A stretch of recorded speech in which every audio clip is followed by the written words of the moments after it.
지난 시간에는 공무원의 투잡의 경계는 어디까지인지 징계 사례를 공유해 보았습니다. 이번 시간에는 저의 재테크 실패담에 대해 말씀드리겠습니다. 저는 10여 년간 재테크를 하면서 2번의 실패를 했습니다. 첫 재테크는 2008년입니다.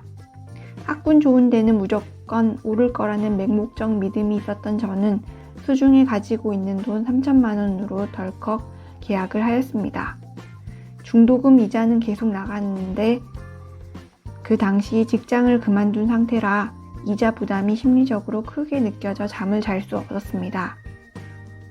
엎친 데 덮친 격으로 2008년 미국발 금융위기가 터집니다. 아파트 입주 물량도 많았던 데다 금융위기까지 터져 부동산 가격은 하락했습니다. 저는 결국 1,800만원 손해를 보고 팔았습니다.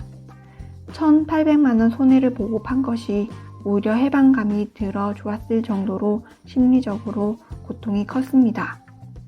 매달 50만원씩 나가는 이자 부담을 더 이상 안 해도 된다고 생각했기 때문입니다.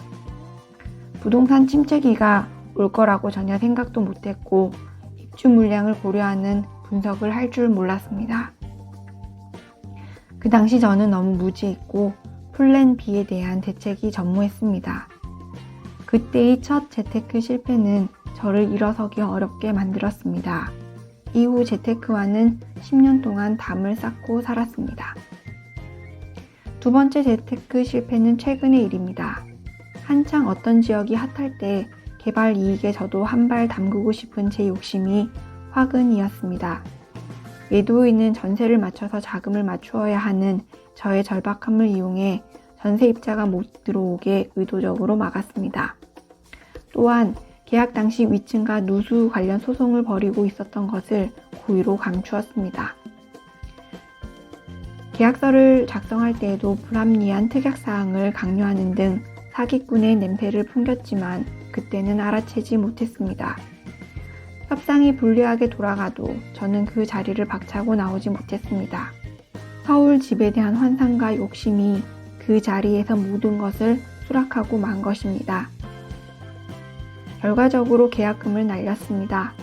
빨리 부자가 되고 싶은 마음에 눈이 멀었다는 것을 자인합니다.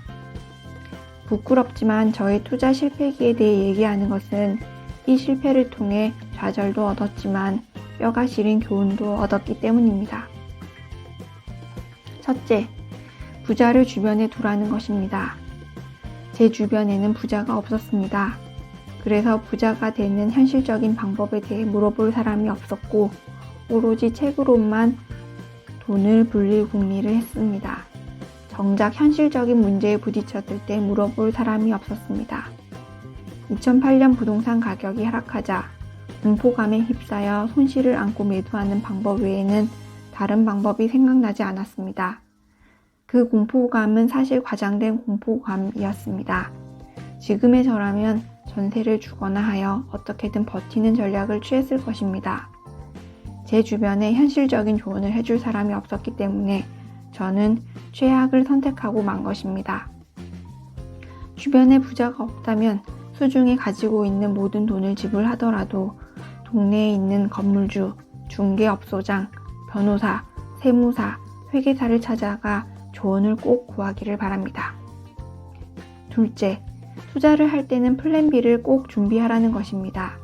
예상했던 결과가 최악인 경우 버틸 수 있는 최장 기간이 얼마나 될 것인지, 나의 행동은 어떤 행동부터 할 것인지 미리 정해 놓으라는 것입니다. 생각을 하지 않고 막상 위기가 닥치면 우왕좌왕하다가 결정해야 할 타이밍을 놓치고 맙니다. 셋째, 협상을 할 때에는 불리하면 언제든 자리를 박차고 나갈 준비를 하라는 것입니다. 2번의 재테크 실패를 통해 얻은 가장 뼈아픈 교훈입니다. 넷째, 초보자일수록 본인의 재산을 부동산 한 건에 올인하는 것은 절대 금물입니다. 좋은 가격, 좋은 품질의 부동산은 초보자들의 눈에 보이지 않습니다. 이미 고수들이 낚아채 갔습니다. 만약 좋은 부동산을 발견했는데 모든 재산을 쏟아부어야 한다면 그 부동산은 포기하는 것이 맞습니다. 본인의 눈에 안차는 작고 낡은 부동산부터 눈을 돌려야 합니다. 이렇게 반액으로 투자하라고 하는 이유는 실패해도 다시 일어나기 쉽도록 하기 위해서입니다. 첫 재테크부터 올인을 했다가 고꾸라졌을 때에는 재기하기가 너무 힘이 듭니다. 심리적으로 좌절감이 커서 재테크는 쳐다도 보지 않는 사람이 될 것입니다. 다시 재기하려고 해도 종잣돈을 모으는 것부터 다시 시작해야 되기 때문에 투자 타이밍을 놓치고 맙니다. 첫 재테크는 실패하여야 합니다. 그래야 배웁니다. 초보자이기 때문에 더더욱 실패할 수밖에 없습니다. 실패하더라도 남아있는 절반 자금으로 다시 재테크 행보를 가면 됩니다. 감사합니다.